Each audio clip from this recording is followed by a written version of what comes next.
So ayan mga kadrama, Rama, alam ko pong inaabangan nyo po no, yung next na mangyayari dito sa May Ilonggo Girl dahil sobrang nakaka-tense na nga po no, at saka nakaka-excite na nga din po talaga yung pinapakita ni Director every episode dito no. At alam naman po natin mga kadrama kung paano na nga po talaga bumangon itong si Tata ng dahil lamang po talaga sa kanyang niluto na pagkain na batchoy at saka yung iba pang putahin niya dahil nga po naipatikim nga po niya ito dito kay Ivana na kahit noon nga po talaga ay nakaway ito ni Ivana itong si Tata ay talagang naging mabuti pa rin talaga si Tata dito kay Ivana at dahil nga po talaga dito nagustuhan nga po talaga ni Ivana yung pagkain na niluto ni Tata dahil napakagaling nga po niya sa sobrang sarap ay talagang napasabi na lang talaga itong si Ivana na gagawin niyang head chef itong si Tata at siya po ay magiging business partner niya, diba?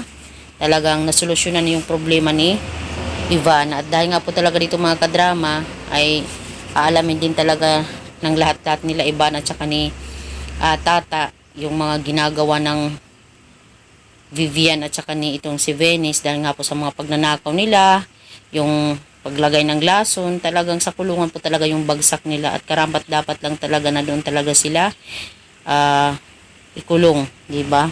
At tapos yung ginawa nila kay Margaret at pagnanakaw sa kumpanya at saka sa mga ginawang pagnanakaw din talaga ni Venice ng kanilang menu ni Ivana. Kaya itong si Tata ngayon ay sobrang na nga po talagang palaban no. Talagang believe na talaga tayo ngayon kay Tata dahil hindi na siya yung Tata na tinatapak-tapakan lang ngayon ay palaban na siya dahil nga po sa kanyang status na din talaga sa buhay at sa pagtulong din talaga ni Ivana sa kanya na bumangon sa buhay matapos nilang ipakulong itong si Negwapa. So yun lang po mga kadrama.